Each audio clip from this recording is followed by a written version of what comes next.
नमस्कार, आप देख रहे हैं बिजनेस टुडे बाजार। मैं हूं हर्ष शर्मा। देश में डिफेंस सेक्टर हर दिन एक नई इबारत लिख रहा है। भारत डिफेंस एक्सपोर्ट के मोर्चे पर नई नई चीज़ें आप देखेंगे, नए नए आयाम को छू रहा है।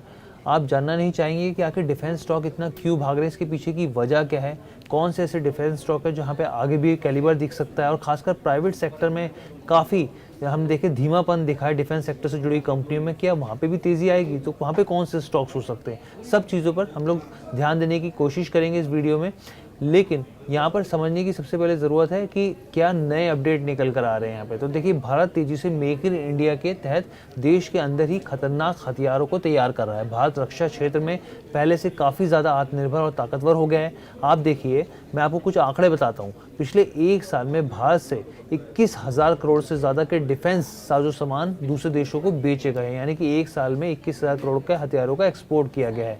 साल 2022 में ये जो एक्सपोर्ट था वो 15,920 करोड़ था, यानी कि अगर वाई बेसिस पे परसेंटेज देखें तो ये 32% हो जाती है। पिछले 10 सालों में भारत का डिफेंस सेक्टर 31 गुना बढ़ा है। तेजी से बढ़ रहे हथियारों के एक्सपोर्ट में देश की प्राइवेट कंपनियों का योगदान आप देखें तो सरकारी से ज़्यादा प्राइवेट कंपनियों का योगदान है, करीब 60% रहा है, जबकि सरकारी कंपनियों का 40% रहा है। ये पीआईबी के आंकड़े बताते हैं यहाँ पे। अब यहाँ प्राइवेट डिफेंस कंपनी की तरफ से बड़े कदम उठाए गए हैं, क्योंकि बहुत सारे ऑर्डर बुक्स प्राइवेट कंपनियों को भी आ रहे हैं, और प्राइवेट कंपनी की क्या भूमिका ये भी समझने की कोशिश करते हैं यहाँ पे। तो देखिए, एक माइलस्टोन प्राइवेट कंपनी ने हासिल किया है यहाँ पर। पहली बार दूसरे देश से स्नाइपर राइफल्स एक्सपोर्ट का ऑर्डर मिला है। बेंगलुरु की हथियार बनाने वाली कंपनी एसएसएस डिफेंस को 400 करोड़ का एक बड़ा ऑर्डर मिला है। ये पहली बार है जब भारत किसी विदेशी देश को स्नाइपर राइफलें एक्सपोर्ट कर रहा है। दरअसल प्रिंट के हवाले से एक रिपोर्ट आई। इस रिपोर्ट में कहा गया कि स्नाइपर राइफल को बैरल समेत पूरी तरह से भारत में ही डिज़ाइन और बनाया जाएगा।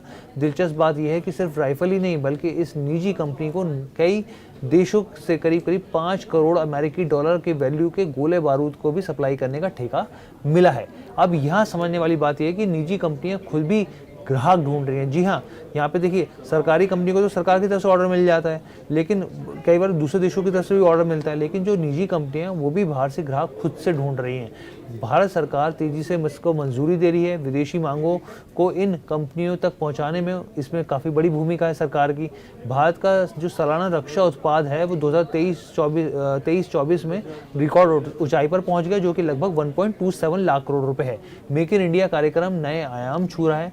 अब यहाँ समझने वाली बात है कि आखिर कौन से प्राइवेट और सरकारी डिफेंस कंपनी हैं जहाँ में अपसाइड देखने को मिल सकती है। तो यहाँ बिजनेस टुडे बाजार ने बात करी है। मैं आपको बताऊंगा कि कौन से मार्केट एक्सपर्ट्स हैं, लेकिन सबसे पहले मैं आपको एक डाटा बताता हूँ। तो ये डाटा काफ़ी दिलचस्प है, ताकि आपको और क्लैरिटी मिल सके। देखिए, सबसे पहले आपको मैं बताऊं कि आप क्या जानते हैं कि कौन सा देश है जहाँ सबसे ज़्यादा हम लोग हथियार को बेचते हैं, या फिर बाहर से कौन सा देश है जो सबसे ज़्यादा हथियार खरीदता है।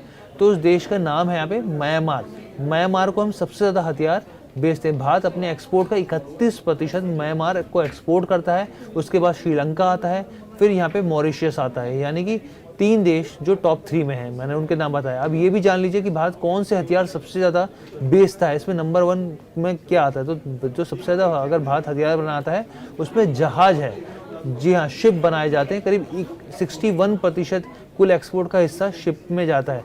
दूसरे नंबर पे आता है एयरक्राफ्ट, एरोप्लेन्स जिसको कहते हैं आप, करीब 20% हिस्सा है। उसके बाद सेंसर्स होते हैं, जो रडार्स होते हैं, सेंसर्स होते हैं, करीब 14% हिस्सेदारी एक्सपोर्ट में इसकी आती है। इसके अलावा आर्म्ड व्हीकल हो गया, आर्टरी हो गया, मिसाइल हो गई, इंजन में करीब ये 2.5% के आसपास रहती है। लेकिन भारत में बने तेजस की मांग जो है वो बहुत तेज़ी से बढ़ रही है, और दूसरे देशों से लगातार मांग आ रही है।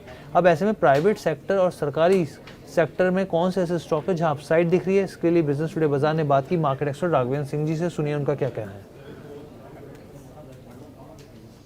एक्सपोर्ट बढ़ा है और प्राइवेट कंपनियों ने, प्राइवेट प्लेयर्स ने अपनी हिस्सेदारी बढ़ाई है। उस हिसाब से मुझे लगता है कि 3-4 कंपनियां ऐसी हैं जो आने वाले समय में और ज्यादा अपना एक्सपोर्ट बढ़ा सकती हैं, बिजनेस बढ़ा सकती हैं। उसमें नंबर 1 नाम आता है भारत फोर्ज का, दूसरा नाम आता है डेटा पैटर्न का, तीसरा नाम आता है टाटा ग्रुप का, जो कि अभी ये काफी अच्छे एक्सपोर्टर हो चुके हैं।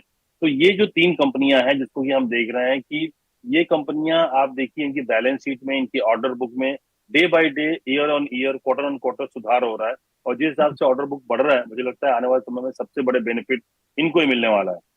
इसके अलावा आप जितनी सरकारी कंपनियां हैं उसमें से मुझे लगता है कि हिंदुस्तान एरोनॉटिक्स, मझगांव डॉक और बीईएल, ये 3 ऐसी कंपनियां हैं मुझे लग रहा है जो सबसे ज्यादा बेनिफिशियरी इनको मिल सकता है गवर्नमेंट की जो मेक इन इंडिया स्कीम है उसके तहत इनको जो है, और जिस हिसाब से एक्सपोर्ट बढ़ा रहे हैं ये, मुझे लगता है ये 3 कंपनियां हैं जो सरकारी कंपनियां जो है बेनिफिशियर होंगी जो है।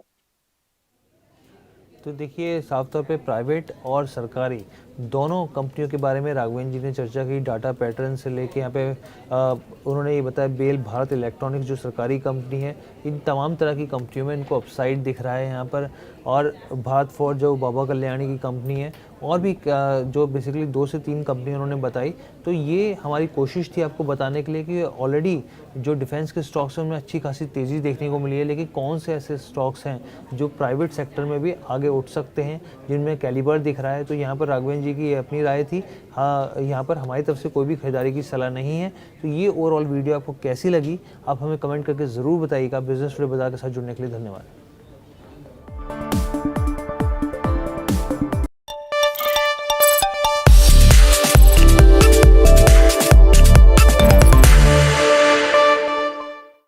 Hey everyone,